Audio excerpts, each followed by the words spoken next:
ስብሐት ለእግዚአብሔር ኪያነ ዘፈጠረ ከመ ናምልኮ እንሰግድለት ዘንድ እናመልከው ዘንድ እንገዛለት ዘንድ እናመሰግነው ዘንድ የፈጠረን አምላካችን እግዚአብሔር የባህሪ ምስጋና ለ ስብሐት ለማርያም አምላክ እግዝእትነ ወመድኃኒትነ መድኃኒታችን መመኪያችን ለምትሆን እናታችን ለንጽሕት ቅድስት ድንግል ማርያም የጸጋ ምስጋና ለእርሷ ይሁን።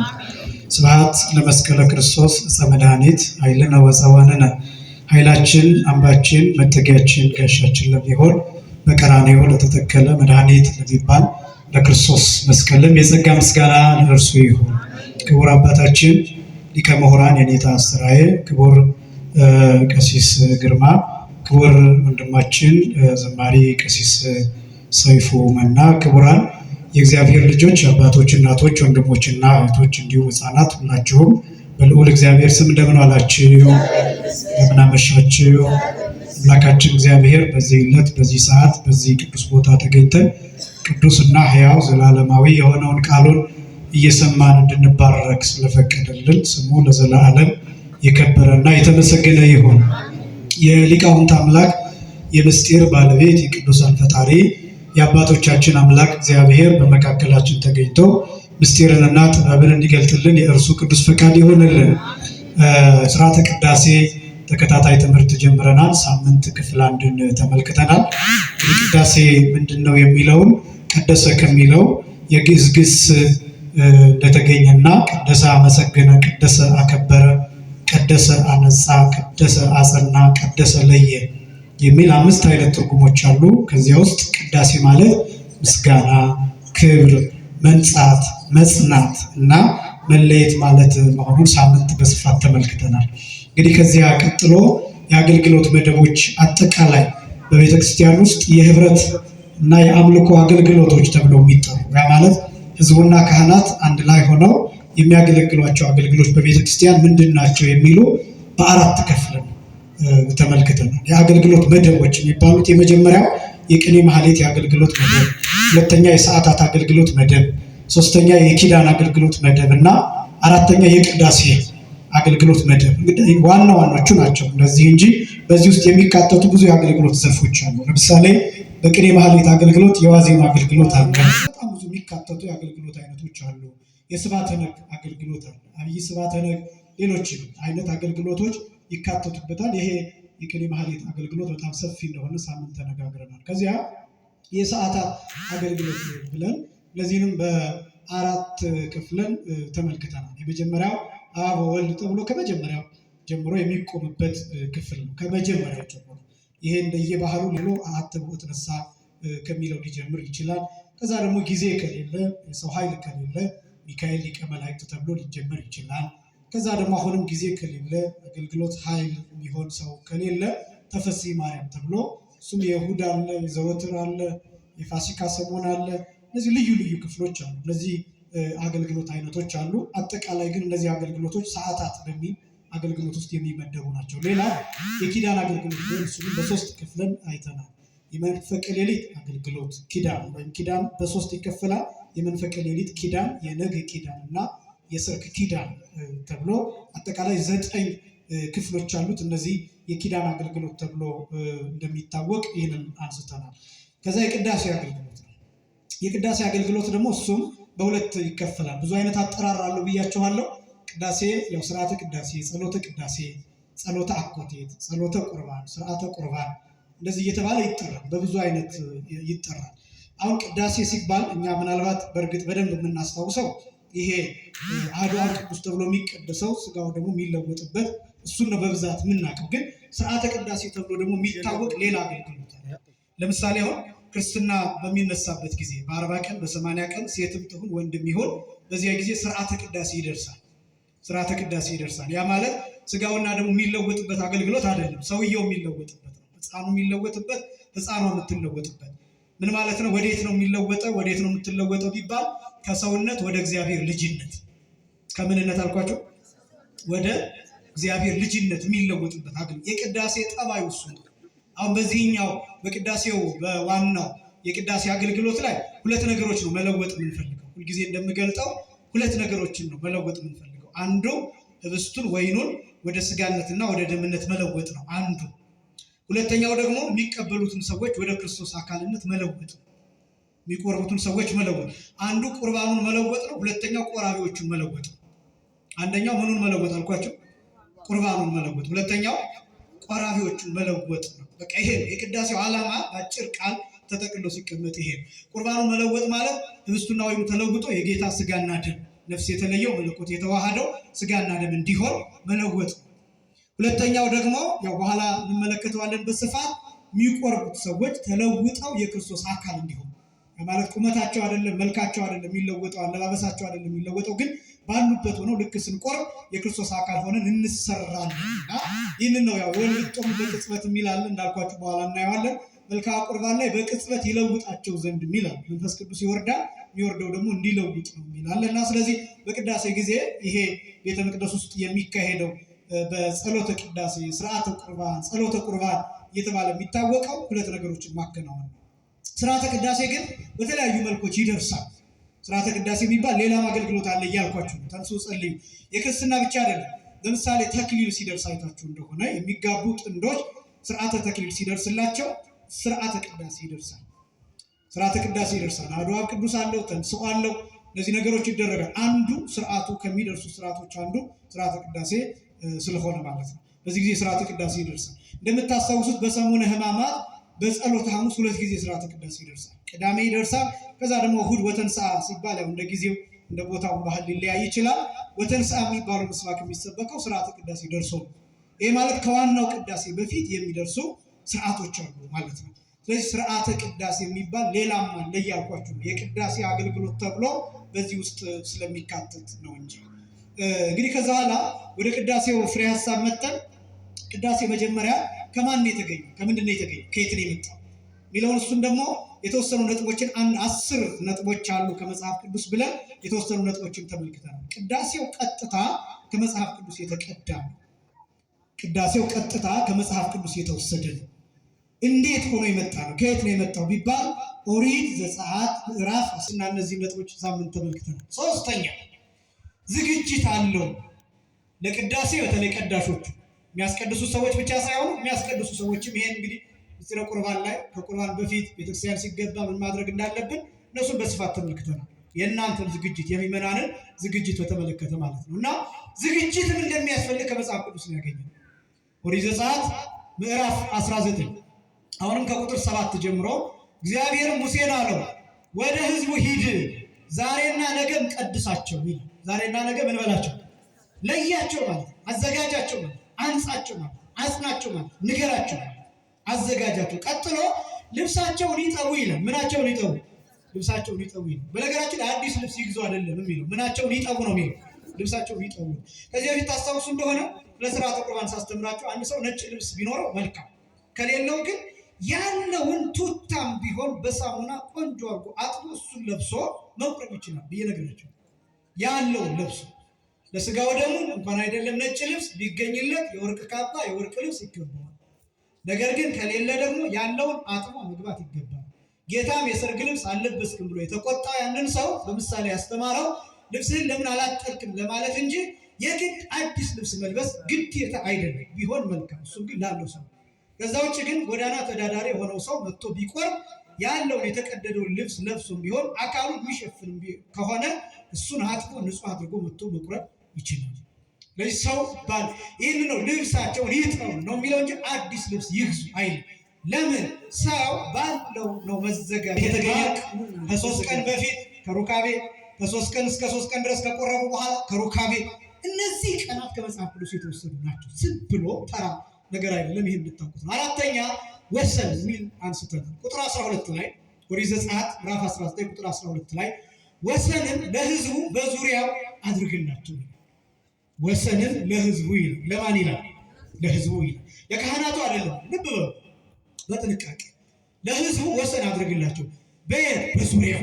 በዚህ በኩል አይደለም፣ በዙሪያው። ከመቅደሱ ጀርባ፣ ከመቅደሱ ፊት፣ በሰሜን በኩል፣ በምስራቅ በኩል፣ በምዕራብ፣ በምስራቅ፣ በደቡብ፣ በእነዚህ አቅጣጫዎች በሙሉ በዙሪያው ወሰን ይቀመጣል፣ ድንበር ይቀመጣል፣ አጥር ይቀመጣል፣ መስመር ይቀመጣል፣ ቅጥር ይቀመጣል። ይህም ከመጽሐፍ ቅዱስ የተወሰደ ነው። ለእነማን ይሄ ወሰን እንዲቀመጥ የተደረገው? ለህዝቡ። ለምንድን ነው እንደዚህ ወሰን እንዲቀመጥ የተደረገው ቢባል የሚቀደሱት እነሱ ስለሆኑ በሚቀደሱትና በሚቀድሱት መካከል መስመር ስለሚያስፈልግ፣ ድንበር ስለሚያስፈልግ። ቀጥሎ እንዲህ ይላል፣ ወሰንም ለህዝቡ በዙሪያው አድርግላቸው፣ ወደ ተራራው እንዳትወጡ፣ ጫፉንም እንዳትነኩ ተጠንቀቁ ይላል። ምኑን እንዳትነኩ? ጫፍ። መጋረጃውን መንጋት አይቻልም። ይህም አሁን የእኛ ቤተክርስቲያን ውስጥ ያለውን ስርዓት ነው እየነገርኳቸው። መጽሐፍ ቅዱሱ ቀጥታ ስለኛ ቤተክርስቲያን ስርዓት። የእኛ አባቶች የሚያስደንቁ ናቸው በእውነት በረከታቸው በሁላችንም ላይ ይደርብን። አስደናቂዎች ናቸው። መቅደሱን ሲሰሩት እንዴት አድርገው እንደሰሩ፣ እንዴት ወሰን ድንበር እንዳስቀምጡ፣ ጫፉንም እንዳትነኩ ተጠንቀቁ ይልና ተራራውንም የነካ ፈጽሞ ይሙት ይል። እንዴት የከበረ እንደሆነ ምክንያቱም ወደፊት እናየዋለን። ያ ተራራ የእግዚአብሔር የሚወርድበት በጌትነቱ የሚታይበት ስለሆነ። አምስተኛው ክፍል ሚመጠን የሚባል ክፍል ነው። ሚመጠን ግርምት ዛቲ ዕለት ብሎ ካህኑ በጥሩ ዜማ ንባብ የሚያነበው ዜማ አስደናቂ። እናንተ የምትሮጡበት ሳምንት የነገርኳችሁ ሚመጠን ግርምት ዛቲ ዕለት ወእጽብት ዛቲ ሰዓት እንተባቲ ይወርድ መንፈስ ቅዱስ እያለ አዋጅ የሚናገርበት ሰዓት እና ይሄ ማለት ትርጉሙ ምንድን ነው? መንፈስ ቅዱስ የሚወርድባት ይቺ ዕለትና ይቺ ሰዓት ምን ያህል የምታስፈራ ናት፣ ምን ያህል የምታስጨንቅ ናት። መስዋዕቱን የሚከልልበት፣ መስዋዕቱን የሚጋርድበት ይቺ ሰዓት፣ መስዋዕቱ ላይ የሚያርፍበት፣ መንበሩ ላይ የሚያርፍበት ይቺ ሰዓት የምታስጨንቅ ናት። ምክንያቱም ይሄ ሰዓት ቀጥታ ምድር ሰማይ የሚሆንበት በተደጋጋሚ እንደምንገልጥ ከምድር ምንነጠቅበት ወደ ሰማይ ምንሄድበት ይሄ ማህበራውያን ክርስቶሳውያን ማህበረ በኩር ተብሎ የሚጠራው አንድ የሚሆኑበት ሰዓት፣ በጣም አስደናቂ የሆነ ሰዓት፣ እሳት የሚወርድበት፣ መብረቅ የሚታይበት፣ ነጎድጓድ የሚሰማበት፣ በአካል አይደለም የግድ የነጎድጓድ ድምፅ በጆሮአችሁ መስማት አይጠበቅባትም። ይሄ ሰዓት እግዚአብሔር የሚወርድበት፣ እግዚአብሔር የሚታይበት ሰዓት፣ ልዩ ሰዓት፣ የአንድነት ሰዓት፣ የህብረት ሰዓት። ከዚያ ሰዓት ጀምሮ የቅዳሴው ስርዓት ከዚያ በፊት ያሉት ዝግጅቶች ናቸው። እምነበሃ የሚለውን ዜማ ትሰማላችሁ፣ ወይም መስቀል አብርሃ የሚለውን ዜማ ከዚያ በኋላ ትሰማላችሁ፣ ወይም ሁሉ ዘገብራ የሚለው እሑድ ከሆነ ትሰማላችሁ። እሱን ወደፊት እናብራራለን መቼ እንደዚህ እንደሚባሉ። ከዛ ሃሌሉያ የሚለውን አዋጅ ትሰማላችሁ። አንቲዩቱ መሰበርቱ የሚለው ይቀጥላል። ከዛ በኋላ አሐዱ አብ ቅዱስ የሚለው ይቀጥላል። በውስጥ ያሉ ስርዓቶች አሉ። አሁን እናንተ እንድትሰሟቸው የሚደረገው ዜማዎችን ብቻ ውስጥ አስደናቂ ስርዓቶች አሉ። እነሱን ለእናንተ የሚገባችሁን እነሱን ጥቂቶቹን አሳያቸዋለሁ። እና ይሄ ሰዓት የሚመጠን ሰዓት ላነብላችሁ። ኦሪት ዘጸአት ምዕራፍ 19 ቁጥር 16 ላይ እንዲህም ሆነ ይልና በሶስተኛው ቀን ይላል። በስንተኛው ቀን? በሶስተኛው ቀን በማለዳ ጊዜ ይላል። በምን ጊዜ? በማለዳ ጊዜ ነው የሚለው። ለምንድን ነው አሁን ማለዳ ጊዜ የሚለው? የዕለተ ሰንበትን የብሉይ ኪዳኑን በዓል የሚያሳይ ነው። ማለዳ የሚሆነው ጠዋት የሚሆነው ይሄ በጠዋት የምንጸልየው ጸሎት፣ የምናቀርበው ምስጋና፣ የነጉን ኪዳን፣ የነጉን ቅዳሴ እነዚህን የሚያሳይ ዕለተ ሰንበትን የሚወክል ስለሆነ በዋናነት ዕለተ ሰንበት በጣም ቅርብ ጊዜ ነው ሌሎቹ በዓላት መቀደስ የጀመሩት እንጂ በሀገራችን በገጠሪቱ እስካሁን ድረስ ሰንበተ ክርስቲያን ብቻ ነው የሚቀደሰው። በአብዛኞቹ እሑድ እሑድ ግን ቅዳሴ አይታጎልም። ከሌላ ቦታ ተከራይተው ገንዘብ ከፍለው ሁሉ አመጥተው ያስቀድሳሉ። በጣም ብዙ ሽማግሌዎች በእግራቸው ሩቅ መንገድ አቋርጠው ሄደው እባካችሁ ቀድሱልን፣ ሰንበት ቀን እሑድ ቅዳሴ እንዳይታጎልልብን ብለው እግራቸው ላይ ወድቀው ወስደው የሚያስቀድሱ። እኔ ተማሪ በነበርኩበት ጊዜ፣ ቅኔ ተማሪ በነበርኩበት ጊዜ ሩቅ ሌሊት ከሁለት ጓደኞች ጋር ሆነን እየሄድን የምንቀድስበት ቦታ ነበር። እንዳይታጎል ምንማረው ሌላ ቦታ ነው፣ ምንቀድሰው እሑድ ደግሞ እየሄድን ሌላ ቦታ ነው። ምክንያቱም ብዙ ተማሪ ስላለ እዚያ የምንማርበት አጥቢያ ብዙ ተማሪዎች ያረፍዳሉ። ስለዚህ ተከፋፍለን ምንም ሰው የሌለበት ቀዳሽ የሌለበት ቦታ ሄደን እንቀድስ ነበር። የሚገርማችሁ የሚያስቀድስ ሰው አሁን ድረስ አይኔ ላይ አሉ። ሁለት ሰዎች ብቻ ናቸው የሚያስቀድሱት ሁልጊዜ። በእውነት እነሱን እግዚአብሔር ይጠብቅን እና የገጠሪቱ ቤተክርስቲያን ስርዓት እሑድ አይታጎልም። በዚህ ምክንያት ማለዳ የሚለው ዕለተ ሰንበትን የሚያሳይ ነው። በማለዳ ጊዜ ነጎድጓድና መብረቅ፣ ከባድም ደመና፣ እጅግም የበረታ የቀንደ መለከት ድምፅ በተራራው ላይ ሆነ። በሰፈሩ የነበሩት ሕዝብ ሁሉ ተንቀጠቀጡ። በሰፈሩም የነበሩት ሕዝብ ሁሉ ምን አሉ? ተንቀጠቀጡ። ሚመጠን ግርምት ዛቲ ዕለት ወእጽብት ዛቲ ሰዓት እንተባቲ ይወርድ መንፈስ ቅዱስ። ይቺ ቀን ምን ያህል የምታስፈራ ናት! ይቺ ሰዓት ምን ያህል የምታስጨንቅ ናት! መንፈስ ቅዱስ የሚወርድባት የሚያንቀጠቅጥ። ግን ይሄኛው ፍርሃትና ያኛው ፍርሃት ይለያል። የብሉይ ኪዳን ሰዎች የሚፈሩት ይቀሰፋሉ፣ በለምጽ ይመታሉ። አዲስ ኪዳን ግን የምንፈራው ስለምናከብር ጭምር፣ ስለ መቅሰፍት አይደለም። እግዚአብሔር ስላየን እንሞታለን ብለን አይደለም የምንፈራው። መሐሪነቱ በሐዲስ ኪዳን አብዝቶ ተገልጧል። ግን የምንፈራው እግዚአብሔርን ስለምናከብረው አባቶቻችን ሲናገሩ በመፍራት አክብሮት አለ ይላል። በመፍራት ምን አለ? አክብሮት። ለምሳሌ እናንተ ልፈራችሁ ይችላል፣ ምፈራችሁ ግን ስለማከብራችሁ እንጂ ትመቱኛላችሁ ብዬ አይደለም። እናንተ እኔን ልትፈሩ ትችላላችሁ፣ የምትፈሩኝ ግን ስለምታከብሩኝ እንጂ ይመታናል ያስረናል ብላችሁ አይደለም፣ ይቀጣናል ብላችሁ አይደለም። በመፍራት ማክበር አለ፣ በማክበር መፍራት። ስለዚህ ይህንን የሚገልጥ ነው። እቺ ሰዓት ምን ያህል የምታስፈራናት የሚለው። ከዛ አምስተኛው ይሄን የሚያሳይ ነው። የሚመጣን ግርምት የሚለው ቀጥታ ከዚህ ቃል የተወሰደ ነው። የምታስፈራ ሰዓት፣ ያ ሰዓት እግዚአብሔር የሚወርድበት ሰዓት ስለሆነ ወደፊት እንመለከታለን። ስድስተኛ ማገናኘት። እስኪ በሉ ማገናኘት ነው። የቅዳሴ ሰዓት፣ የቅዳሴ ስርዓት፣ የቅዳሴ ጊዜ ዋናው ዓላማ ህዝቡን ከእግዚአብሔር ጋር ማገናኘት። ህዝቡን ከማን ጋር ማገናኘት? ከእግዚአብሔር ጋር ማገናኘት። የቅዳሴ ዓላማ ከድምፃዊ ዲያቆን ጋር ማገናኘት አይደለም፣ ማስተዋወቅ አይደለም። ድምፃዊ ዲያቆን እንድታውቁ፣ ድምፃዊ ቄስ እንድታውቁ አይደለም። የቅዳሴ ዓላማ እሱ አይደለም። የሆነ ሲቀድስ ጎበዝ የሆነ ቄስ ሲቀድስ ጎበዝ የሆነ ዲያቆን እንድታውቁ አይደለም። ደግሞ እናንተ እሱንም ልታውቁትም አትችሉም። ያን የምናውቀው እኛ ነን። ምን አይነት ባለሙያ እንደቀደሰ፣ ምን አይነት ሰው በምልክት እንዳዜመ፣ ምን አይነት ሰው በደንብ ዜማውን በትክክል እንዳለው የምናውቀው እኛ ነን፣ እናንተ አይደላችሁ። የእናንተ ድርሻ ማስቀደስ ነው። በእውነት ሳምንት እንዳልኳችሁ የእናንተ ድርሻ መቀደስና ማስቀደስ ነው። ሕዋሳቶቻችሁን ማስቀደስ ነው። ነው አሁን ጥሩ እየሆነ ነው። በፊት ቄስ ገሌ እዚህ ይቀድሳል ተብሎ የሚካሄድ ነበር። ዲያቆን ገሌ፣ ድምፃዊ ገሌ እዚህ ይቀድሳል ተብሎ ሂዶ በግሩፕ የሚያስቀድሱ ሰዎች ነበር። አሁን ያ ነገር እየቀረ ነው። እግዚአብሔር የተመሰገነ ይሁን እና ዓላማው የቅዳሴ ዓላማ እንዲገባን ያስፈልጋል። ከቀዳሹ ጋር አይደለም የምትገናኙ፣ ከእግዚአብሔር ጋር ነው የምትገናኙ። ከቄሱ ከዲያቆኑ ጋር አይደለም፣ ከእግዚአብሔር ጋር። ስለዚህ የቅዳሴ ዓላማ ይግባል። ማገናኘት ላነብላችሁ ኦሪት ዘጸአት ምዕራፍ 19 ቁጥር 17 ላይ ማገናኘት ስድስተኛው ነጥብ። ሙሴም ህዝቡን ከእግዚአብሔር ጋር ለማገናኘት ይላል። ከማን ጋር ለማገናኘት?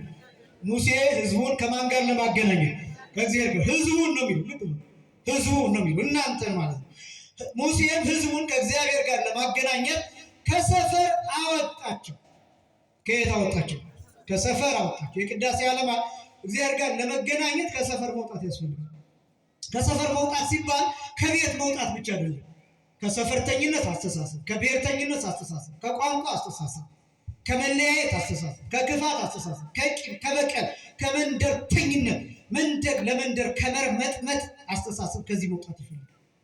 ቅዳሴ ከፍታ፣ ቅዳሴ ቅጥነተ ህሊና ያለበት ነው። የህሊና ርቀት ያለበት ነው። የአእምሮ ምጥቀት ያለበት ነው።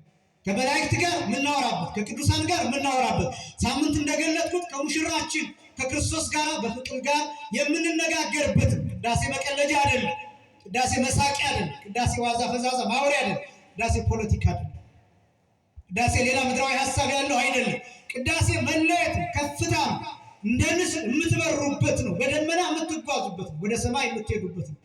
ወደሚደነቅ ብርሃን የምንጠራበት ነው። ቅዳሴ የፍቅር ፏፏቴ የሚጎርፍበት የሚፈስበት ሰዓት የተለየ የቤተክርስቲያኒቷ ብያቸዋለሁ። ሳምንት የልብ ክፍል ነው።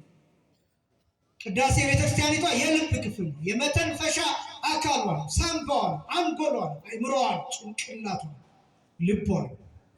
ለዚህ በጣም የተለየ ስፍራ ከእግዚአብሔር ጋር ለማገናኘት ከሰፈር አወጣቸው። ከሰፈር እንወጣለን። ከዓለሙ ብቻ ሳይሆን ስልካችን መዘጋት አለበት። ሀሳባችን መዘጋት አለበት። ቅዳሴ ከገባን በኋላ ቤቱ ምኑ ይኖ ይሆን? ተቃጥሎ ይሆን? ተሰርቆ ይሆን? ሌባ ገብቶ ይሆን? አይመለከታችሁም። የእናንተ ንብረት ነው። አይመለከታችሁም። በዚያ ሰዓት አካላችሁ የእግዚአብሔር ነው። በዚያ ሰዓት አይምሯችሁ የእግዚአብሔር ነው። ሁለመናችሁ መዘጋት አለበት። ለእግዚአብሔር ብቻ መከፈት አለበት። ሰውነታችሁን መካድ፣ ማንነታችሁን መካድ አለባችሁ። በዛ ሰዓት መስቀል ላይ የሚኮንበት ሰዓት፣ መስቀል ላይ የሚኮንበት ሰዓት። ክርስቶስ መስቀል ላይ 3 ሰዓት ቆይቷል። ስንት ሰዓት ቆይቷል? 3 ሰዓት። መስቀል ላይ ምን እያደረገ ነበር የቆየው? መከራ እየተቀበለ፣ ችንካሩ እያጣበቀ፣ ደሙ እየፈሰሰ፣ የተገረፈው ግርፋት ጥዝጣዜው እየጠዘጠዘው 3 ሰዓት። ስንት ሰዓት አልኳቸው? እየደቀቀ 3 ሰዓት። የሸዋ አክሊሉ ራሱን ጭንቅላቱን እየፈጠፈጠ 3 ሰዓት በመከራ ውስጥ ቆይቷል። እሱ የሚታሰብበት የቅዳሴ ሰዓት እንዳው ከመጀመሪያው እስከ መጨረሻው ሰዓት ድረስ ያለው በአማካይ ይህን ሰዓት የሚያሳየው ቅዳሴ በአማካይ 3 ሰዓት ይፈጃል። በአማካይ ይረዝም ይችላል። አንዳንድ ጊዜ ቆራቢው ከበዛ አንዳንድ ቦታዎች 2 ሰዓት ጭምር ቆራቢ የሚበዛበት ጊዜ አለ። እሱን ካካተተ 4 ሰዓትም ጭምር ሊሆን ይችላል። የቅዳሴ ሰዓት በአማካይ 3 ሰዓት ይፈጃል። ይሄ 3 ሰዓት ከየት የተወሰደ ነው ቢባል ክርስቶስ መስቀል ላይ እየደቀቀ የቆየበት ክርስቶስ መስቀል ላይ ሲቆይ ከመከራው ጽናት የተነሳ አላቋረጥም። እናቱ ጠርታዋለች ግን አላቋረጥም። እናቱ በእንባ ጠርታዋለች ግን አላቋረጥም። እናቱ መስቀል ስላልቅሳለች ግን አላቋረጥም። ዮሐንስ ወንጌላዊ መስቀል ስላልቅሷል ግን አላቋረጥም። ሴቶች እያለቀሱ እየተከተሉት ነበር ግን መከራውን አላቋረጥም ክርስቶስ። አይሁዳውያን ራሳቸው እንድናምንብህ እግዚአብሔር ልጅ ከወንክ ከመስቀል ውረድና እንይ ብለውታል ግን አላቋረጥም። አይቋረጥም። ቅዳሴ አይቋረጥም። የዓለም ነገር አይሰማበት። ይሄ ነው ከእግዚአብሔር ጋር ፍጹም መገናኘት የሚባለው። ስድስተኛው ማገናኘት ነው። ሙዚየም ህዝቡን ከእግዚአብሔር ጋር ለማገናኘት ከሰፈር አወጣቸው ይልና ከተራራው ግርጌ ቆሙ ይለው። ከተራራው ግርጌ ከመቅደሱ ጫፍ መቅደሱ ሳይደርሱ ማለት እናንተ የምትቆሙበት ምክንያቱም ህዝቡን ነው። ልብ በሉ። ሰባተኛ የእግዚአብሔር መውረድ። የማን መውረድ? ሰባተኛው የቅዳሴ ዓላማ ማን እንዲወርድ ነው? እግዚአብሔር እንዲወርድ። አሁን እግዚአብሔር እንዲወርድ ሲባል ከሰማይ ወደዚህ ተወርሮ ልክ እንደ ሚሳኤል እንደ ሮኬት ምናምን እንደ ቦምብ እዚህ ዱብ እንዲል ማለት አይደለም። በረድኤት እንዲገለጥ ማለት የእግዚአብሔር አካል የሌለበት የለም። እግዚአብሔር የማይደርስበት የለም። እግዚአብሔር የማይታይበት የለም። ግን ምንድነው የእግዚአብሔር መውረድ ሲባል እግዚአብሔር በረድኤት እንዲገለጥ። ቅዳሴ እግዚአብሔር በመዓት ሳይሆን በምህረት የሚገለጥበት። በምን የሚገለጥበት አልኳቸው? በምህረት። ልክ እግዚአብሔርን ስናይ እንድናለን። የእግዚአብሔር ፊት ስናይ ሰውነታችን ትድናለች። ሰውነታችን ይጠገናል። ቁስላችን ይጠገናል። እንፈወሳለን። ጥያቄያችን ይመለሳል። ለምን? የእግዚአብሔር ምህረት። እንኳን እግዚአብሔር ይቅርና ባለጸጎች በምህረት አይን ሲያዩን እንኳን አንዳንድ ጥቅም እናገኛለን። ባለጸጋ የሚባሉ ሰዎች ድሆችን ሲጎበኟቸው እኮ ለድሆች ገንዘብ ይሰጧቸዋል፣ ቤት ይሰሩላቸዋል፣ መኪና ይገዙላቸዋል። መሪዎች ገዢው የሚገዟቸውን ሰዎች በምህረት አይን ሲመለከቷቸው ጥሩ ነገር ያደርጉላቸዋል፣ ግብር ይቀንሱላቸዋል። የእግዚአብሔር ምህረት ደግሞ እንዴት ያለ ታላቅ! ስለዚህ እግዚአብሔር የምናይበት ነው። እግዚአብሔር መውረድ ላነብላችሁ ቁጥር 20 ኦሪት ዘጸአት ምዕራፍ 19 ቁጥር 20 እግዚአብሔርም በሲና ተራራ ላይ ወደ ተራራው ራስ ወረደ። ወደ ተራራው ራስ ምን አለ? ወረደ። አስቡስ እስኪ እግዚአብሔር በሲና ተራራ ራስ ላይ ሲወርድ ተወስኖ ነው። በተራራ ላይ ላነብላችሁ። እግዚአብሔርም ሙሴን ወደ ተራራው ራስ ጠራው። ሙሴን ወጣ። እግዚአብሔርም ሙሴን እንዲህ አለው፣ ውረድ፣ እግዚአብሔርን ለማየት ዳርቻውን እንዳያልፉ ከእነርሱም ብዙ እንዳይጠፉ ለሕዝቡ አስጠንቅቃቸው። ወደ እግዚአብሔርም የሚቀርቡ ካህናት ደግሞ እግዚአብሔር እንዳያጠፋቸው ራሳቸውን ይቀድሱ አለ። የመጀመሪያው ሕዝቡ ዳርቻቸው እንዳያልፉ። ለምንድነው እግዚአብሔር ዳርቻቸው እንዳያልፉ ያን የከለከለው ቢባል ያን ጊዜ የነበረው ሕዝብ ሁሉ በጥንተ አብሶ የተወረሰው። በምን የተወረሰ ነው አልኳቸው? በጥንተ አብሶ የተወረሰ። አዲስ ኪዳን ላይ ጥንተ አብሶ የለም። ስለ ስርዓቱ የመቅደሱን ጫፍ፣ የመቅደሱን ክብር፣ የመቅደሱን ወሰን እንጠብቃለን። ስለ ስርዓቱ ከጥንተ አብሶ የተነሳ አይደለም፣ ከመርገም የተነሳ አይደለም፣ ከኃጢአት የተነሳ አይደለም። በነገራችን ከስርዓት አንጻር ቤተ መቅደስ እንዳንሰራ እንዳንቀርብ የምንከለከለው እኛ የበቃን እናንተ ያልበቃችሁ ናችሁ አይደለም። በነገራችን ካህን መሆንና ካህን ያለመሆን ጉዳይ። ለምሳሌ በአዲስ ኪዳን ሁላችንም ካህናት ተብለን የምንጠራበት ምክንያት ምን እንደሆነ ታውቃላችሁ? በዘር አይለይም። በዘር አይለይም። እንደዚህ ስላችሁ እናንተም ካህናት ናችሁ ማለት አይደለም። ነገር ግን ከእናንተ መካከል ለምሳሌ እናንተ ምንም ሆኑ ምን የእናንተ ልጆች ካህናት መሆን ይችላሉ። የእናንተ ልጆች ዲያቆናት መሆን ይችላሉ። ዘሮቻችሁ ዲያቆናት መሆን ይችላሉ። ዘሮቻችሁ ካህናት መሆን ይችላሉ። በብሉይ ኪዳንስ የነበረው የሌዊ ነገር ብቻ ነው ካህናት ነው። ካህናቱ እንዲቀርቡ የተወሰነ መስመር እንዲያልፉ ተፈቅዶላቸዋል። እንደ ሙሴ ግን አይደለም። ለምሳሌ አሮን የተራራው ራስ ጫፍ ላይ ደርሶ ነበር። ሙሴ 7 የእሳት መጋረጃዎች አሉ። 6ቱን ገልጦ ከ7ኛው ሲደርስ ግን ጀርባው ሰጥቶ። ይሄ 7ኛው መጋረጃ መቼ ነው የሚገለጠው ቢባል በሐዲስ ኪዳን ለመጀመሪያ ጊዜ ይሄን 7ኛ የእሳት መጋረጃ የምትነካው እመቤታችን ነው። የሚቀመጠው በማህፀን ነው። ከዛ ይሄ 7 የእሳት መጋረጃ መቅደስ ውስጥ አለ። አሁን እነዚህን 7 የእሳት መጋረጃዎች የሚነኩት የሚገልጡት እነማን ናቸው ቢባል ካህናቱ፣ ቀዳሴያኑ፣ ዲያቆናቱ፣ ኤጲስቆጶሳቱ፣ ሊቃነ ጳጳሳቱ በሕዝቡና በመቅደሱ መካከል ወሰኑ። እግዚአብሔር የሚወርደው እዚህ ነው። ግን ሕዝቡ ብቻ ናቸው ወይ ራሳቸውን የሚቀድሱት ቢባል አይደለም። ድጋሚ ላነብላችሁ። ወደ እግዚአብሔርም የሚቀርቡት ወደ ማን የሚቀርቡት? ወደ እግዚአብሔርም የሚቀርቡት ካህናት ደግሞ እግዚአብሔር እንዳያጠፋቸው። ማን እንዳያጠፋቸው? እግዚአብሔር እንዳያጠፋቸው ራሳቸውን ይቀድሱ። ሳምንት ዕለት ይህንን በደንብ ተናግረናል እና ሳምንት የመቀደስ ኃላፊነትና የመቀደስ ኃላፊነት ሁለቱ ኃላፊነት አለብን ብዬ ተናግሬ አንድ ሰው ይህንን ቪዲዮ ቲክቶክ ላይ ለቆት የተወሰኑ ኮሜንቶችን አይ ነበር እና አንዳንዶቹ በትዕቢት ምን እንደሚሉ ታውቃላችሁ? እንደዚህ ከሆነኛ ምእመን ብንሆን አይሻልም ወይ ታዲያ ከህዝቡ ጋር ነውና የሚሉ ዲያቆናት ነበር። እንዴት ያሳዝን! ይህን እንኳን የማያውቅ እና የሁለት ነገሮች ናቸው። የሚቀድስ ሰው ሊቀሰፍ ይችላል። የሚቀድስ ሰው የተቀደሰ ነው ማለት አይደለም። ሲቀድስ ዓላማው ህዝቡ ሊቀደስ ይችላል። ራሱን ካልቀደሰ ራሱን ካለየ ያውን ደግሞ ራሱን ባለመቀደሱ በርኩሰቱ የማይጸጸት ከሆነ ቢያንስ ኃጢአት እንደሰራ እንኳን ይህንን እንኳን የማያውቅ ከሆነ ግን ይቀሰፋል። እግዚአብሔር ከቅስፈት ከመዓት ሁላችንን የሚጠብቅ ካህናት ራሳቸውን መቀደስ አለባቸው። ያ ተራራ የሚቀለድበት ተራራ ነው። ይሄ ቅድስና ተራራ መቅደሱ ተራራ ከፍታ፣ ተራራ ምጥቀት ነው። ተራራ ርቀት ነው። ተራራ የእግዚአብሔር ልዕልና የሚያሳይ ወደ መቅደሱ የሚቀርቡ ሰዎች ይሄ ልዕልና ማወቅ አለባቸው። የምናገለግለው ምድራዊ ሰው አይደለም። የምናገለግለው ንጉሥ አይደለም። ምድራዊ ንጉሥ አይደለም። ምድራዊ መሪ አይደለም። ምድራዊ ንጉሥ አይደለም። ሰማያዊ ንጉሥ ነው የምናገለግለው። ይህን በደንብ ማወቅ ያስፈልጋል። እንዳያጠፋቸው ነው የሚለው። ከመጥፋት እግዚአብሔር ሁላችንን የሚሰውራል። ስምንተኛ እኔ ነኝ። እስኪ በሉ እኔ ነኝ ይሆን። ይህን ቃል በቃል ያስቀመጥኩት አውቄ እስካሁን 7 ነገሮችን ተመለከተ። ይሄ ስምንተኛው በቅዳሴ ውስጥ ያለ ስምንተኛው እኔ ነኝ የሚል ቃል። እኔ ነኝ የሚለው ቃል ምንን የሚያሳይ ነው ቢባል እግዚአብሔር ራሱን የሚያስተዋውቅበት የአገልግሎት ክፍል ቅዳሴ ነው። እግዚአብሔር ራሱን ምን የሚልበት ክፍል አልኳችሁ? የሚያስተዋውቅበት ክፍል ቅዳሴ ነው። ሌላ ጊዜ የለም ማለት። በቅዳሴ ሰዓት የሚሰገደው ስግደት የአምልኮ ስግደት ነው። የአምልኮ ምስጋና ነው። የባህሪ ምስጋና ነው። የባህሪ ስግደት ነው። በቅዳሴ ሰዓት የሚሰገደው ስግደት ራሱ እግዚአብሔር እኔ ነኝ ብሎ የሚናገርበት። ለምሳሌ አንድ ሰው በራችሁን ያኳኳል። ማን ነው ብላችሁ ስትጠይቁ ምን ይላቸዋል? እኔ ነኝ ይላቸዋል። እኔ ገሌ ነኝ ይላቸዋል። እግዚአብሔር እኔ ነኝ ብሎ የሚመልስላችሁ መቼ እንደሆነ ታውቃላችሁ? ቅዳሴ ነው። ዳንብላችሁ ኦሪት ዘጸአት ምዕራፍ 20 ቁጥር 1 ጀምሮ እግዚአብሔርን ይህን ቃል ሁሉ እንዲህ ብሎ ተናገረ ይልና ከግብፅ ምድር ከባርነት ቤት ያወጣሁህ እግዚአብሔር አምላክህ እኔ ነኝ። እስኪ በሉ እግዚአብሔር በሉ አምላክህ እኔ ነኝ። ማን አምላክህ እኔ ነኝ? እግዚአብሔር አምላክህ እኔ ነኝ። በቅዳሴ ጊዜ የሚገለጥበት ስሙ የሚነገርበት፣ ስሙ የሚጠራበት፣ ስሙ የሚመለክበት፣ ስሙ የሚገለጥበት፣ ስሙ የሚመሰከርበት፣ ስሙ የሚታወቅበት፣ እኔ ነኝ የሚልበት እግዚአብሔር ራሱን የሚገልጥበት ሰዓት ማለት የቅዳሴ ሰዓት ክርስቶስ የሚገኝበት ያ ማለት ዕለተ ዓርብ ላይ የሰዋውን መስዋዕት ያቀረበውን መስዋዕት የራሱን መስዋዕት የሚሰጥበት የካህኑን እጅ ይዞ የሚያቆርብበት ስጋውን የሚሰጥበት ደሙን የሚሰጥበት ሰዓት የተለየ ሰዓት የቅዳሴ ሰዓት እኔ ነኝ የሚልበት ሰዓት። ስምንተኛው የቅዳሴ ክፍል እኔ ነኝ የሚል። ዘጠነኛው አንተ ተናገረን የምንልበት ክፍል ነው። እስኪ በሉ አንተ በሉ ሁላችሁ ተናገረን። በዚህ ሰዓት እንዲህ አይነት ጥያቄ ማንሳት እንችላለን።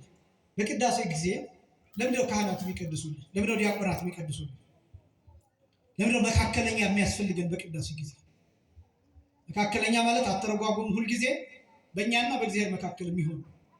ለምሳሌ በእኔና በእናንተ መካከል አንድ ነገር አለ። በእኔና በቀሳውስቱ መካከል አንድ ነገር አለ እና ይሄ ነው መካከለኛ የሚባለው ቀጥታ ሲተረጎም።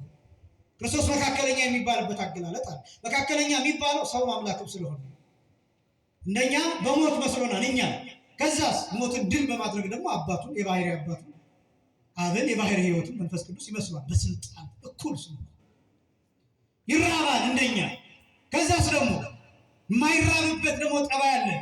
ቅድመ ተዋህዶ ከዛ ደግሞ ከትንሣኤ ሙታን በኋላ ከዕርገት በኋላ አይራብም፣ አይጠማም፣ አይደክምም። ከአብ ጋር እኩል ነው በስልጣን፣ ከመንፈስ ቅዱስ ጋር እኩል ነው በስልጣን። በዚህ ምክንያት መካከለኛ የሚባልበት ጊዜ አለ። ይሄ ብቻም አይደለም፣ በራሱ በኩል እኛን ከአባቱ ጋር አስታርቆናል። ከባህሪ ሕይወቱ ከመንፈስ ቅዱስ ጋር አስታርቆናል፣ ከራሱ ጋር አስታርቆናል። በዚህ ምክንያት መካከለኛ ይባላል። ወኮነ አራቄ ለሐዲስ ኪዳን እንዲህ ቅዱስ ኤፍሬም አዲስ ኪዳን አስታራቂ ሆነ ብሎ እንደጠራው በዚህ ምክንያት መካከለኛ ይባላል። ትርጉም አለ። በቅዳሴ ጊዜስ መካከለኛ የሚሆነው ማን ነው ቢባል ካህኑ። መካከለኛ የሚሆኑት ማን ናቸው? ቅዳሴያን፣ ዲያቆናት መካከለኞች ሆኑ። በማንና በማን መካከል? በእኛና በማን መካከል? በእግዚአብሔር መካከል ይሆናል። እና ላንብላችሁ ኦሪት ዘጸአት ምዕራፍ 20 ቁጥር 8 ነው። ያን ጊዜ ሙሴ መካከለኛው ሙሴ ነው። መካከለኛው ማን ነው አልኳችሁ? በሕዝቡና በእግዚአብሔር መካከል ያለው ሙሴ ነው። ኦሪት ዘጸአት ምዕራፍ 20 ቁጥር 18 ላይ ብሎ ነጎድጓዱንና መብረቁን የቀንደ መለከቱን ድምፅ ተራራውንም ሲጤስ አዩ። ሕዝቡም ባዩ ጊዜ ተርበደበዱ፣ ርቀው ቆሙ። ሙሴንም እንዲህ አሉት፣ አንተ ተናገረን አሉት። እኛ ምን ሰማለን?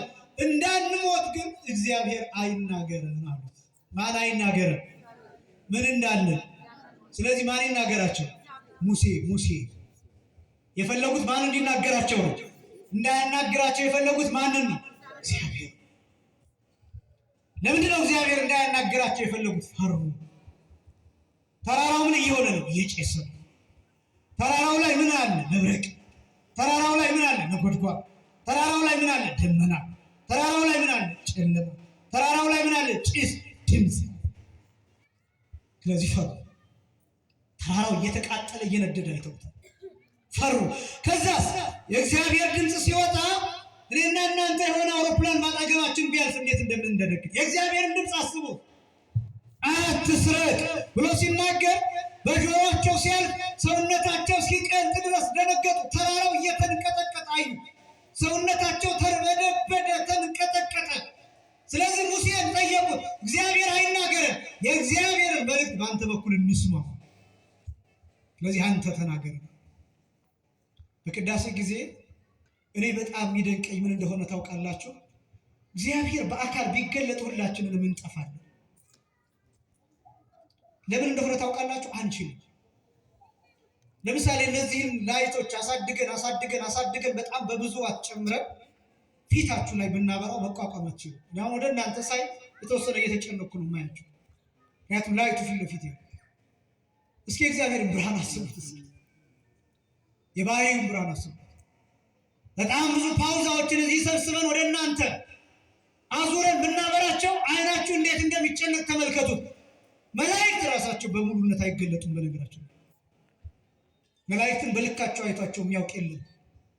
ከማዕረጋቸው ከደረሱ ከእመቤታችን ከቅዱስ ዮሐንስ መጥምቅ ከቅዱስ ዮሐንስ ወንጌላዊ በስተቀር ከእነ አቡነ ተክለ ሃይማኖት በስተቀር ከጥቂቶቹ ከበቁት ቅዱሳን በስተቀር እመቤታችን ከነሱ በላይ ስለሆነች ከፍጡራን በላይ ስለሆነ ከነሱ በስተቀር መላእክትን ራሱ በሙሉነት ያዩት። መላእክት እንዴት እንደሚታዩ ታውቃላችሁ? ለአንዳንዶቹ ርግብ ሆኖ ይታያሉ፣ መስሎ ይታያሉ። ለአንዳንዶቹ ንስር መስሎ ይታያሉ። ለአንዳንዶቹ ወታደር መስሎ ይታያሉ። ለአንዳንዶቹ ሌላ ሰው መስሎ ይታያሉ። ለአንዳንዶቹ ዝም ብሎ ብርሃን ብቻ ዝም ብሎ ብልጭልና ብርሃኑን ታዩታላችሁ፣ እነሱን ግን አታዩ። ከዚያ የተላኩትን መልእክት አድርሰው ይሄዳሉ። አንዳንዶቹ እንደ በድን ይደነግጣሉ። ለምሳሌ ዘካርያስ ደንግጧል። ዳንኤል እንደ በድን ሆኗል። ሕዝቅኤል እንደዛ፣ ብዙዎቹ ይደነግጣሉ። መላእክት እግዚአብሔርን ደግሞ አስቡት እና እኔ እግዚአብሔር ቸርነቱ የሚገርመኝ እሱ በአካል ቢገለጥልን እንደምንሞት ስለሚያውቅ ከኛ መካከል ደካሞቹን መረጠ። ምክንያቱም እኛ ደካማ ነን። ካህን ደካማ ነው፣ ምክንያቱም ሰው ነው። ይህን የምነግራችሁ ካህናትን ለመዝለፍ አይደለም፣ የካህናትን ክብር ዝቅ ለማድረግ አይደለም፣ እንድታውቁትና እንድትረዱት። ምክንያቱም አንዳንድ ካህንን በሆነ ጥንካሬ ትለኩና የሆነ ጊዜ ደክሞ ስታገኙት ትሰናከላላችሁ፣ ከቤተክርስቲያን ትወጣላችሁ። እኔን እንደ ጠንካራ ትስሉኝና የሆነ ጊዜ ድክመቴን ስታዩ ትሸሹኛላችሁ። ስለዚህ እኛን እንደ ደካሞች ማየታችሁን በደንብ ሊሰመርበት የሚገባ ደካሞች። ካህን ደካማ፣ ጳጳስ ሰው ስጋ የለበሰ ይስታል፣ ይሳሳል፣ ይወድቃል፣ ይነሳል። አምላክ አይደለም ጳጳስ፣ ፓትርያርክ አምላክ አይደለም። የሚቀድሱ ሰዎች መላእክት አይደሉም፣ ሰዎች ናቸው። ድካም የሌለበት ክርስቶስ ብቻ ነው። በእውነት ክብርና ምስጋና ለስም አጠራር ይሁን። አመስግኑ። ድካም የሌለበት በሁሉ የተፈተነ በድካማችን ያለፈ ድካማችንን የሚያውቅ ግን ያልደከመ ማለት ያልወደቀ፣ በኃጢአት ያልወደቀ የኃጢአታችንን ስሜት የሚያውቀው በመራባችን ያለፈ፣ በመጠማታችን ያለፈ፣ በረሃባችን ያለፈ፣ በእነዚህ አልፎ ግን ያልወደቀ፣ በረሃብ ምክንያት ያልተሳሳተ፣ በመጠማት ምክንያት ያልተሳሳተ፣ ድንጋዩን ዳቦ አድርግና እንብላ ሲለው ሰይጣን ያን ያልፈጸመ ያላደረገ። ስለዚህ እግዚአብሔር ምን አደረገ? ከኛ መካከል ሰዎች መረጠ። ለምሳሌ አሁን የሆነ ነገር ለማስተባበር ብንፈልጋው ለዚህ ጉባኤ ምንድነው የምናደርገው? ከእናንተ መካከል ኮሚቴ ነው አይደል የምንመርጠው? እግዚአብሔር ምን አደረገ? የካህናትን መንግስት መረጠ፣ ኮሚቴ መረጠ። እነዚህ ኮሚቴዎች ምን ያደርጋሉ? ያስተባብራሉ። የሚቀመጠውን በዚህ፣ የሚመጣውን በዚህ፣ የሚወጣውን በዚህ፣ እንደዚህ የሚፈልገው እንደዚህ ያደርጋሉ፣ ያስተባብራሉ። ኮሚቴ እንደዛ ነው። ሀገር ደረጃ በምንም ደረጃ ካህናት ምንድን ናቸው? የካህናት መንግስት ናቸው። ከዛ እግዚአብሔር ያዘዛቸውን ያደርጋሉ። በእግዚአብሔር በኩል እኛን ይባርካል። በጣም አስደናቂ። ስለዚህ አንተ ተናገረን የምንለው ካህኑ ሰላም ለኩልክሙ ይለናል። ይህን ቃል እኮ መጀመሪያ የሰማነው ከጌታ ነው። ከማን የሰማነው አልኳቸው? ግን ጌታ በካህኑ ውክልና ዛሬም ሰላም ለሁላችሁ ይሁን ይለናል። ያኔ በተዘጋ ደጅ ገብቶ ለሐዋርያ ሰላም ለሁላችሁ ይሁን ያላቸውን ቃል ዛሬ ቄሱ ዕለት ዕለት ይነግረናል። ዕለት ዕለት ያን ቃል እንሰማዋለን። እግዚኦ ተሳሃለነ ሰላም ምስለ መንፈስከ እያልን እንመልሳለን። የእሱን ውክልና በካህኑ በኩል እንሰማለን። አንተ ተናገረን ማለት ይሄ ነው ካህኑ። ለዚህ ነው ለምሳሌ ምስለ መንፈስከ ማለት እንደምን ይደረግልን ማለት ነው፣ እንደ ቃል ይደረግልን ማለት ነው። ምስለ መንፈስከ ማለት ከመንፈስህ ጋር ማለት ነው። ከመንፈስህ ጋር ማለት በአንተ ያደረ መንፈስ ቅዱስ በእኛም ይደረግልን ማለት ነው። አንድም አንተን መንፈስ ቅዱስን እንዲህ እንዳናገረ መንፈስ ቅዱስ እኛንም እንድንናገር ያድርግን ማለት ነው። አንድም እንደ ቃል ይደረግልን ማለት ብነ አሐዱ መንፈስ ሃይማኖት እንዲል የሃይማኖት አንድ ቃል አለን እንዳለ አንተ የተናገርከውን ቃል እኛም ደግመን ለመናገር ያብቃን ማለት ነው። እነዚህ ትርጉሞች አሉ። ምስለ መንፈስከ የምንለው ለዛ ነው። ለምን? ካህኑ ውክልናው ነው። ስለዚህ ካህኑ እጆቹን አስተላልፎ መጨረሻ ላይ እግዚአብሔር ያሉ ምስለ ኩልክሙ እግዚአብሔር ከሁላችሁ ጋር ይሁን ስል እኛ አሜን እንላለን። ለምን? ካህኑ የክርስቶስን ውክልና ወስዶ አንተ ተናገረን እንላለን። አያችሁ ምእመናን፣ ያው በዚህ በኩል መናገር የፈለኩት ቅዳሴ ላይ ስትመጡ ዲያቆኑን ያ ድምፃዊው ዲያቆን ይቀድስልን አይደለም የምትሉት፣ አንተ ተናገረን ትሉታላችሁ። ለምን? እግዚአብሔር በሱ በኩል ስለሚናገር። ማንም ይቀድስ ስጋውና ደሙ ይለወጣል። ለምን? የእግዚአብሔር ቃል ስለሆነ ያቺ ቃል እየለወጠች ስለምትኖር። ስለዚህ አንተ ተናገረን እኛ ምን ሰማለን? አልብላችሁ ድጋሚ ወደሚቀጥለው ክፍል ልልፍ። ህዝቡም ሁሉ ነጎድጓዱና መብረቁን የቀንደ መለከቱን ድምፅ ተራራውንም ሲጤስ አዩ። ህዝቡን ባዩ ጊዜ ተርበደበዱ፣ ርቀው ቆሙ። ሙሴንም አንተ ተናገረን እኛ ምን ሰማለን? እኛ ምን እንላለን? ማንም ይቀድስ እኛ ምን እንላለን? የፈለገው ዲያቆን ይቀድስ እኛ ምን እንላለን? የፈለገ ካህን ይቀድስ እኛ ምን እንላለን?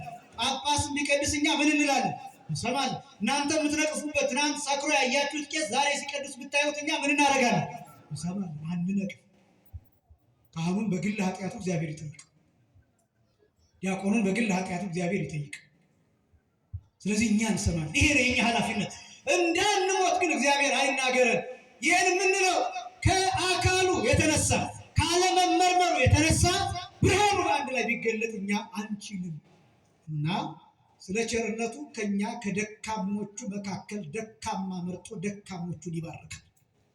ከእንጨት መካከል እንጨት መርጦ በእንጨት የተሰቀለ ጌታ አያችሁት?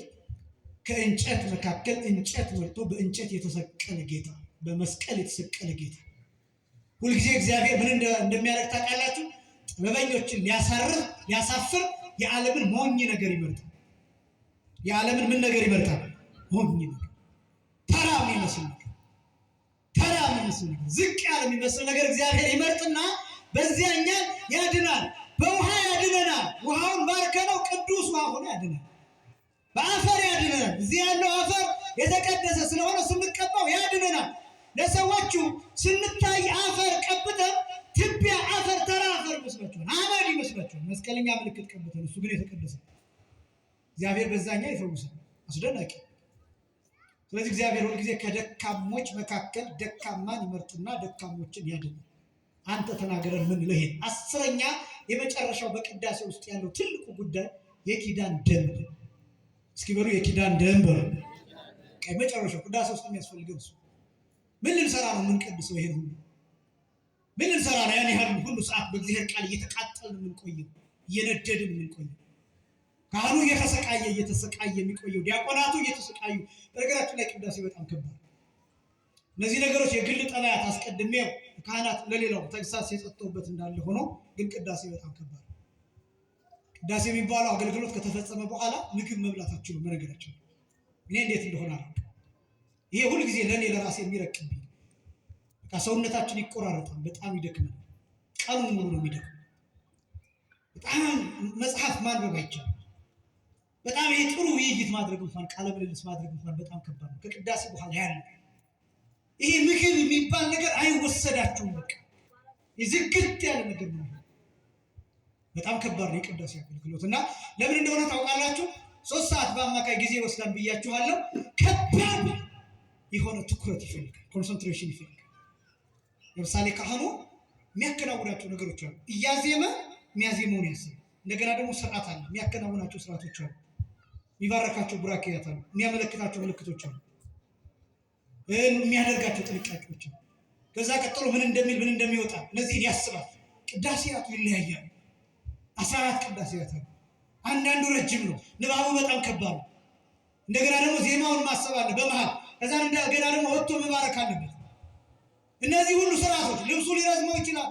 በጣም ብዙ ሙቀት አለ። ልብሱ ራሱ ሙቀት ይፈጥራል፣ እሳት ይፈጥራል። አንዳንዶቹ እያላባቸው ላባቸው እየወረዱ ይቀድሳሉ። ከፍተኛ መስዋዕትነት ይፈልጋል ቅዳሴ። ይሄንም እንድትረዱት ያስፈልጋል። ዲያቆናትም እንዲሁ። ይሄ ብቻም አይደለም፣ ገና ለመቀደስ ሲታሰብ የሚደረጉ ጥንቃቄዎች አሉ። ከምግብ መከልከል፣ መጾም፣ ራስን መጠበቅ፣ ንጹህ መሆን፣ ሌሊት ህልም እንዳይታይ መጠንቀቅ። አንዳንድ ጊዜ በቂ እንቅልፍ አለመተኛት፣ ጠግቦ አለመብላት፣ ከሰዓት በፊት ራሱ ጠግቦ አለመብላት።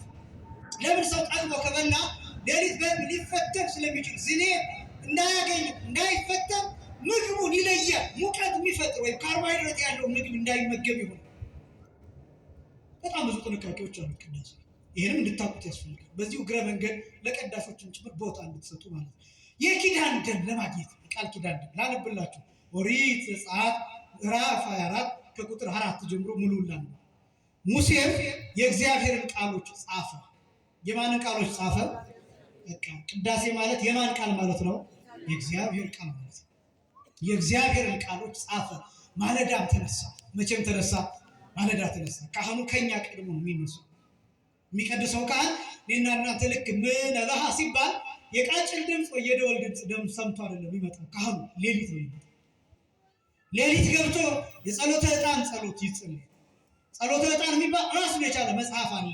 ስለ ዕጣኑ የሚጸለይ ጸሎት ብዙ ዳዊቶች የተውጣጡበት ከቅዱሳት መጽሐፍት የሚጸለይ ጸሎት አለ። ገብቶ ይሄ ኪዳን ከመደረሱ ምናምን በፊት ያሉት በሙሉ ከፍተኛ የሆኑ ዝግጅቶች አሉ። እናንተ የማታውቋቸው ዝግጅቶች፣ መንበር ውስጥ ያሉ አገልግሎቶች፣ ከታቦቱ ጋር ያሉ አገልግሎት፣ ማህፈዶችን የማዘጋጀት አገልግሎት፣ ውስጥ ያሉ ንዋያትን ወደፊት እንመለከተዋለን በተወሰነ መልኩ። እነሱን የማዘጋጀት አገልግሎት፣ እነዚህን አገልግሎቶች ይፈጽም። ለቅዳሴ የሚያስፈልጉ ስርዓቶችን በየቦታው በየደረጃው ማስቀመጥ፣ ምንጣፉን ማስተካከል። እናንተ ያለቀ ነገር ነው የምታዩት፣ የተሰራ ነገር ነው የምታዩት። ለእነዚህ ነገሮች ቀድሞ ይገባል፣ ሌሊት ይገባል። ካሁን ገደቦችም አሉ። ለምሳሌ ኪዳን ያላደረሰ ሰው መቀደስ አይችልም። በነገራችን ላይ መቀደስ ብቻ አይደለም፣ ኪዳን ያላደረሰ ሰው መቁረብ አይችልም። ኪዳን ያላደረሰ ሰው ለምሳሌ ከሰዓት የሚቆርብ ሰው ጠዋት መጥቶ ቅዳሴ ማድረስ ኪዳን ማድረስ ነው። ኪዳን ማድረስ ከቅዳሴው ክፍል አንዱ ነው። ቀድሞ ስለሚደረስ የቅዳሴው ክፍል ነው። የሚቀድስም ዲያቆን የሚቀድስ ካህን አስቀድሞ ከሰዓት ከሆነ ቅዳሴው ጠዋት ላይ ኪዳን አድርሶ ነው መሆን መቀደስ ያለበት። ኪዳን ያላደረሰ ሰው አይቀድስም። እንደው ዝም ብሎ ቅዳሴው ሰዓት ላይ ብቻ ጎብለል እያለ መምጣት አይችልም። መገኘት አለ። እነዚህ ስርዓቶች አሉ። ማለዳ ተነሳ የሚለው ቃል ይህን የሚያሳይ ነው። ምክንያቱም ሙሴ የካህኑ ውክልና የካህኑ ምሳሌ ያዘ ስለሆነ ከተራራው በታች መሰዊያን ይላል። ከተራራው በታች መሰዊያን 12 ሐውልቶች ነው። ስንት ሐውልቶች? 12 ሐውልቶች ለ12ቱ የእስራኤል ነገድ ሰራ። ሙሴ ቀድሞ መጥቶ መሰዊያውን አዘጋጀ። ካህናት ቀድሞ መጥቶ መሰዊያውን ያዘጋጃል። ቀድሞ መጥቶ መስዋዕቱን ያዘጋጃል። ቀድሞ መጥቶ ለመሰዊያው የሚያስፈልገው ነገር ያዘጋጃል። ማለዳ መጥቶ ቀድሞ መቅደሱን ከፍተው፣ ሌላው ቀርቶ ቤተክርስቲያኑ ልክ እንደተከፈተ ዝም ብሎ አብ ወወልድ ተብሎ አይጀምርም አገልግሎት። ካህኑ ሲገባ የሚጸልያቸው ጸሎቶች ነው። ወደ መቅደሱ ሲገባ የሚያቀርበው ስግደት ነው። ወደ አገልግሎቱ ሲመጣ ለአገልግሎቱ የሚጸልይ ጸሎት ነው። የሰባቱ ዕለታት ውዳሴ ማርያም ሊደርስ ይችላል። ብቻውን ከሆነ የዕለቱ ውዳሴ ማርያም ሊደርስ ይችላል። ዝም ብሎ አዜም አይጀምርም። ዝም ብሎ ስቡህ አይባልም። ጸሎቶች አሉ። ከዛ በፊት ራሱ ካህኑ ከቤቱ ተነስቶ ከሚያርፍበት ቦታ ተነስቶ ቤተ መቅደስ እስኪደርስ ድረስ የሚጸልያቸው የግል ጸሎቶች አሉ። አስደናቂ ነው በእውነት። እነዚህ እንድታውቋቸው ያስፈልጋል፣ እንድትረዷቸው ያስፈልጋል። ካህን በእሳት የሚቀቀል የሚጠበስ መከራውን የሚያይ፣ በተለይ ደግሞ የገጠሪቱ ገዳማውያን ሩቅ ነው የሚሄዱት፣ በጨለማ ሩቅ ነው የሚጓዙት፣ በእግራቸው በመኪና አይደለም፣ በእግራቸው። ትናንት ሲሰሩ ይውሉና እንደገና ማታ ቤታቸው ሌሊት ተነስተው ይሄዳሉ ቤተክርስቲያን። አንዳንዶቹ ሄደው እዛ ቤተክርስቲያን ቁንጫ እየተጫወተባቸው ያድራሉ። በእውነት የነሱ በረከት በሁላችንም ላይ ይደርብን። ስለዚህ ካህናት ቀድሞ መሰዊያን ያዘጋጃሉ። የሚቃጠል መስዋዕት እንዲያቀርቡ ይላል። ከዛ ለእግዚአብሔር ስለ ደህንነት መስዋዕት በሬዎችን እንዲሰዉ የእስራኤል ልጆች ጎበዛዝቱን ሰደደ ይላል። ሙሴም የደሙን እኩሌታ ወስዶ በቆሬ ውስጥ አደረገው ይላል። የምኑን እኩሌታ? የደሙን እኩሌታ ወስዶ በቆሬ ውስጥ አደረገው፣ በገበታ ውስጥ አደረገው። ልክ እንደ ሳፋ ማለት ነው። በዚህ አደረገው። የደሙን እኩሌታ በመሰዊያው ረጨው። የቃል ኪዳኑንም መጽሐፍ ወስዶ ለሕዝቡ አነበበላቸው። ቅዳሴ ማለት የማን ቃል ነው ብለናል? ኪዳን የምንሰማበት፣ ኪዳን የምንገባበት ነው የቅዳሴ ቃል።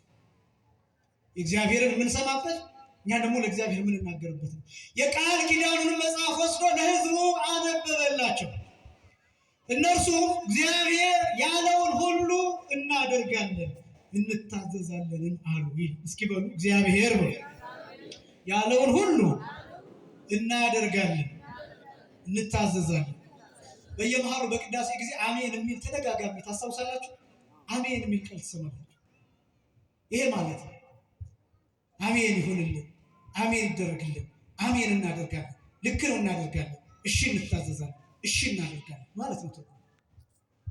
የእናንተ አሜን የሚለው ቃል በነገራችን ላይ ስጋው ደግሞ እንዲለወጥ ህብስቱ እና ወይኑ ወደ ስጋነትና ወደ ደምነት እንዲለወጥ የቅዳሴው አንዱ አካል ነው። እንዳትኩራሩ እንጂ ደግሞ በኋላ ያንን ህብስት የምንለውጠው ብላችሁ እንዳትመኩ እንጂ የእናንተ አሜን የሚለው ቃል ያስፈልጋል። እግዚኦ ተሳለነ የሚለው ቃል ያስፈልጋል። ምስለ መንፈስ ከሚለው ቃል ያስፈልጋል። በጣም እኮ እንደው አስደናቂ ተሳትፎ ያለበት ነው። በኋላ እንመለከተዋለን። ይህ ህዝብ የሚለው ህዝቡ ይበሉ የሚለው ካህኑ የሚለው ዲያቆኑ የሚለው የቃል ኪዳኑን መጽሐፍ ወስዶ ለህዝቡ አነበበላቸው። እነርሱም እግዚአብሔር ያለውን ሁሉ እናደርጋለን እንታዘዛለን አሉ። ከዚያስ ሙሴ ምን አደረገ? ሙሴም ደሙን ወስዶ በህዝቡ ላይ ረጨ። ምኑን ወስዶ? ደሙን ወስዶ በህዝቡ ላይ ምን አደረገ? ረጨ። ከዛ እንዲህ አለ፣ በዚህ ቃል ሁሉ በቅዳሴ ሁሉ ማለት ነው፣ በዚህ ቃል ሁሉ እግዚአብሔር ከእናንተ ጋር ያደረገው የቃል ኪዳኑ ደም እነሆ። በዚህ ሁሉ ቃል ሁሉ እግዚአብሔር ከእናንተ ጋር ያደረገው የምኑ ደም? የቃል ኪዳኑ ደም እነሆ። ቁርባኑ ይሄ መጨረሻ ላይ የሚሰጠው ስጋ የሚሰጠው ደም ምን ማለት መሰለኝ?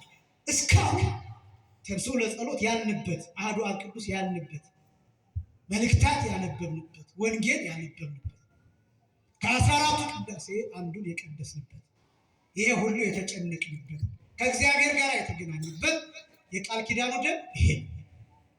ከዚያ እስካሁኑ ሲሰጣችሁ ምን ይላል? ዝውቱ ሥጋሁ ለአማኑኤል አምላክ ነው። ይሄው የአማኑኤል ሥጋ፣ ይሄው የአማኑኤል ደም፣ ይሄው ከድንግል ማርያም የነሳው ነፍስ የተለየው መለኮት የተዋህደው ሥጋና ደም፣ ይሄው የቃል ኪዳኑ ደም፣ ይሄው ሕይወት ነው፣ ይሄው ጥበብ ነው፣ ይሄው ምስጢር የሚገልጥ፣ ይሄው የክርስቶስ አካል የሚያደርገው ነው ብሎ ይሰጣል። የመጨረሻው የቅዳሴው ክፍል ይሄ ነው። ድርገት እያለን የምንጠራው ወደፊት እናየዋለን። እነዚህ 10 ነገሮች በቅዳሴ ውስጥ የሚካተቱ ነገሮች ናቸው። ዩቲዩብ ላይ ይቀመጣል፣ መከለሱ ትፈልጉ። ይሄን ላሳይና በፍጥነት እንዳይሰፋብን እጨርሳለሁ። በፍጥነት እስኪ ጸሎተ ቅዳሴ ይበሉ ሁላችሁ። አሁን እስካሁን ድረስ ቅዳሴው መጽሐፍ ቅዱሳዊ ነው አይደለም የሚለው ነው የተመለከተው። አሁን ደግሞ ዋናውን ክፍል ማሳያችሁ ቅዳሴው ጸሎተ ቅዳሴ ሲባል ባጭሩ የቅዳሴ ጸሎት ማለት ነው። ምን ላይ ነው የሚጸለየው? ለማን ነው የሚጸለየው? ለምን ነው የሚጸለየው የሚለውን አሳይቻችሁ በዝርዝር ሳምንት እሱን እንጀምራለን። በነገራችን ላይ እኔ ያሰብኩት ከሳምንት ጀምሮ ዘማሪያን ጋብዝም፣ በዘማሪው ቦታ የቅዳሴ ተሰጥኦ የሚያስጠናቸው አንድ ሰው ጋብዛል። በዝማሬው ቦታ መጀመሪያ አንድ 10-15 ደቂቃ፣ እዛ ደግሞ ትምህርቱ ከተሰጠ በኋላ መጨረሻ ላይ እንደዚሁ አንድ 10-15 ደቂቃ ይክለሳ። ለምሳሌ ምነ ብርሃን ትጀምራላችሁ፣ ከዛ መስቀል ብርሃን፣ ከዛ ኩሉ ዘገብራ፣ ከዛ ሃሌሉያ፣ እንደዚህ እያለ ማጥናቱ መጀመሪያ ትንሽ ታጠናላችሁ፣ አብራችሁ ትላላችሁ፣ ከዛ ሪከርድ ታደርጋላችሁ በየስልኮቻችሁ። ስልክ የሌላችሁ ሪከርድ ማድረግ ማትችሉ ማትፈልጉ ዩቲዩብ ላይ እንዲቀመጥ ሚዲያ ላይ ቅዱሱ ሚዲያ ላይ የኔ ነቃት ሚዲያ ላይ እንዲቀመጥ ይደረግላችኋል። እዛ ላይ ትመለከታላችሁ፣ እያጠናችሁ ትመጣላችሁ። ዓላማው ስለ ቅዳሴ ተምሮ ብቻ መሄድ ሳይሆን የማስቀደስ ኃላፊነትን መውሰድ። ስታስቀድሱ ደግሞ ሳትጨነቁ ተሰጥኦ እየተቀበላችሁ የቅዳሴውን ክፍል በተወሰነ መልኩ እንድታውቁት ማድረግ ነው። ተስማማላችሁ በዚህ? ስለዚህ ከሳምንት ጀምሮ ዝማሬ ይቀርና የቅዳሴ ተሰጥኦ በዝማሬው ቦታ የቤተክርስቲያኑን ዜማ እየሰማችሁ የምትቀጥሉ ይሆናል ማለት ነው። ሳምንት እንጀምራለን። የሳምንት ሰዎች ይበለን። ጸሎተ ቅዳሴ የሚለው 8 ጸሎቶች ነው። 8 ስንት አልኳችሁ? 8። የመጀመሪያው ማብራሪያውን ሳምንት ነው የምናገረው። የመጀመሪያው ጸሎት ላዕለ ነዋያት ሐዲሳት የሚል አዲስ በሚገቡ ነዋያት ላይ የሚጸለይ ጸሎት። እናንተ የምታመጡት ጽና፣ እናንተ የምታመጡት ጽዋ ዝም ብሎ እንደገባ መቀደሻ አይሆንም። በነገራችን ተጸልዮበት ነው መቀደሻ ነው።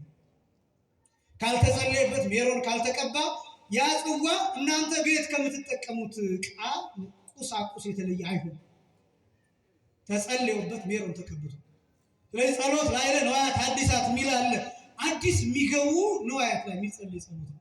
ሁለተኛው ጸሎት ላዕለ ነዋያት ቅዱሳት፣ አዲስ የገቡ ሳይሆኑ የነበሩ የምንገለገልባቸው ግን በየቀኑ አጫጭር ጸሎት ይደረግባቸው በየቀኑ። ምክንያቱም ስለሚታጠቡ ምን ስለሚሉ አልኳቸው፣ ስለሚታጠቡ ከዛ ይጸለይባቸዋል። ከዛ አገልግሎት ላይ ይውላሉ። እነሱን አሳያቸው። ከዛ ጸሎት ላዕለ ርእሱ፣ ካህኑ ራሱ ላይ ይጸልያል። ራሱ ላይ ይጸልያል፣ ለራሱ ይጸልያል። በጣም አስገራሚ ጸሎቶች አሉ። እነዚህ ጸሎቶች ክፍል አላቸው። ከመንጦላይት በኋላና ከመንጦላይት በፊት ወይም ከመጋረጃ ውጭና ከመጋረጃ በኋላ ወይም ውስጥ ሆኖ የሚጸልየው ጸሎት፣ እየገባ የሚጸልየው ጸሎትና ውጭ ሆኖ የሚጸልየው ጸሎት ነው። በጣም የሚገርሙ ጸሎቶች አሉ። ይትመንነኒ አምላኬ የሚል አምላኬ ሆይ አትናቀኝ አትናቀኝ አትናቀኝ የሚል ጸሎት አለ። ወይ ትቤት ገጸ ከምኔ ፊትን ከኔ አትመልስ አለ አይትት ኃጢአቴ የምላእሌ፣ ነገር ግን ኃጢአቴን ከኔ ያስወግድ፣ ህዝቡን ላገለግል ነው እንዳትቀስፈኝ እንዳታጣፋኝ የሚል ጸሎት አለ። እንዳልኳችሁ ድካም አለበት ካህኑ። ስለ ድካሙ ይጸልያል። ፍጹም ስላሉ እንከን አልባ ስላሉ። ለዚህ ይሄ ጸሎት ላዕለ ርእሱ ይባላል። ራሱ ላይ የሚጸልይ ጸሎት ላዕለ ቀዳሴያን አለ። በቀዳሾቹ ላይ የሚጸልይ ጸሎት። ሁሉም ቀዳሴያን ከጳጳሱ ፓትርያርኩ ካሉ በፓትርያርኩ ፊት ወድቀው ከመልበሳቸው በፊት የሚቀበሉት ጸሎት አለ። ኤጲስቆጶስ ካለ ኤጲስቆጶሱ፣ ገዳም ከሆነ ከአበምኔቱ ፊት ወድቀው ዘግብ እንደ ሻሽ ተነጥፈው እንደ ቅጠል ረግፈው ልክ መላእክት በመስቀሉ እግር ስር እንደተደፉት ልክ እንደዚያ ተደፍተው ከመልበሳቸው በፊት ጸሎት ይቀበላሉ። ከዛ ልብሱን ያስባርካሉ። የሚለብሱትን ልብስ ያስባርካሉ። ከዛ በኋላ ይለብሳሉ። ከዛ በኋላ ነው የሚሰዩት። ከለበሱ በኋላ ማውለቅ አይችሉም። ለቀዳሴያን የሚደረግ ጸሎት አለ። አምስተኛ ጸሎት ላዕለ መስዋዕት፣ መስዋዕት ላይ የሚጸለይ ጸሎት። ይሄ በኋላ አሳያችኋለሁ ክፍሉ። ጸሎት ላዕለ ምእመናን አለ። ለእናንተ የሚጸለይ ጸሎት አለ። ለሚያስቀድሰው ህዝብ የሚጸለይ ጸሎት፣ ለማያስቀድሰው የሚጸለይ ጸሎት፣ ቤታቸው ሆነው ታሞ መምጣት ለማይችሉ የሚጸለይ ጸሎት፣ ለምእመናን ብቻ ለኦርቶዶክሳውያን ብቻ የሚጸለይ ጸሎት አለ። ይሄ ብቻ ሳይሆን ጸሎት ላዕለ ሀገር አለ። ስለ ሀገር የሚጸለይ ጸሎት አለ። ቅዳሴ ስለ ኢትዮጵያ ብቻ። ለምሳሌ ልክ ጸጋዋ ሰላም ለሀገሪቱን ኢትዮጵያ፣ ለሀገራችን ለኢትዮጵያ ሰላምን ስጣት የሚል ጸሎት አለ። ራሱ ይቻላል ለሀገር ይጸልያል። ለሀገር ብቻ አይደለም፣ ጸሎት ላዕለ ዓለም አለ። ለዓለም የሚያስፈልገውን ያማረውን የሚሻለውን አድርግለት ተብሎ የሚጸለይበት የቅዳሴ ክፍል ነው። እስኪ ጸሎተ ቅዳሴ በሉ። ጸሎተ ቅዳሴ ማለት እነዚህ 8 ነገሮችን የያዘ የቅዳሴ ጸሎት በጣም አስደናቂ። ከዛ በኋላ እነዚህ ራሱ ላይ የሚጸልያቸው ጸሎቶች መዝሙሮቹ እነዚህ እናይና ምንብሃ ወደሚለው ክፍል የምንመለከት ይሆናል። እና በተቻለ መጠን እንግዲህ ከሳምንት ጀምሮ ባትቀሩ ሌሎችንም ይዛችሁ ብትመጡ። እኔ ዋናው ዓላማዬ ምስጢረ ቁርባን ላይ በተወሰነ መልኩ ጥሩ ውጤታማ የሆኑ ነገሮች አሉ። እግዚአብሔር የተመሰገነ ይሁን። በዚህም ደግሞ ወጣቶች ወደ ማስቀደስ እንዲመጡ ነው በሚችሉበት ጊዜ። በጣም አነሰ ቢባል በሳምንት አንድ ጊዜ በገና ብዙዎቹ ከቅዳሴ የሚርቁትና የሚጨነቁት የቅዳሴውን ተሰጥኦ ስለሚጨንቃቸው ነው። ሌላ ሰው አብሮ ሲል በነገራችን ላይ የቅዳሴ ተሰጥኦን የግድ እንደ ዲያቆንና እንደ ቄሱ እያሳመራችሁ መቀበል አይጠበቅባችሁ። እሱን ከእናንተ አንጠብቅም። እያበላሻችሁም ቢሆን ተሰጥኦ መልሱ። ምክንያቱም ያን የተበላሸውን ዜማ እኛንን እንጂ የምናውቀው። እግዚአብሔር ግን ለምሳሌ አንድ ሕፃን ልጅ እናንተን አንድ ነገር ሊጠይቃችሁ ቢል ይኮላተፋል አይደለም። ለምሳሌ ማር ስጡኝ ማለት ቢፈልግ ምንድን ነው የሚለው? ሕፃኑ ማር ስጡኝ ነው የሚላችሁ። እናንተ ግን ያው ማር ትሰጡታላችሁ እንጂ ማር የሚባል ሌላ ነገር የለም። ልክ እንደዛ ማለት እና የሕፃኑን መንተባተብ እንደምትረዱት ሁሉ እግዚአብሔርም የእኛን መንተባተብ ይረዳልና እንዳትጨነቁ። ይህ እግዚኦ ተሳሃለነ ስትሉ ልክ ዲያቆኑ እንደሚያሳምረው ልክ እንደዛ እናሳምራለን። ምስለ መንፈስከ ሲባል ልክ እንደዛ በቆንጆ ቅላጼ በጥሩ ዜማ በጥሩ ድምፅ ምናምን ብላችሁ እንዳትጨንቁ። ማወቅ የሚጠበቅባችሁ ቃሉ ነው። እግዚኦ ተሳሃለኒ ዜማውን ካልቻላችሁት በንባብ ልትሉ ትችላላችሁ። ሰምታችሁኛል? እግዚኦ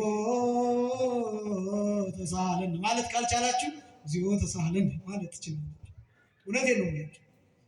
ይሄ ቁም ነገሩ አሁን እንደዚህ የምላችሁ ዜማ እንዳትማሩ ዲስከሬጅ እያደረኳችሁ አይደለም፣ እንድታውቁት ነው። ምክንያቱም አንዳንድ ሰው በተፈጥሮ ድምፁ ለንግግር ራሱ የማይመች አይነት ንግግር የሚገለበጥበት አይነት ሰው አለ።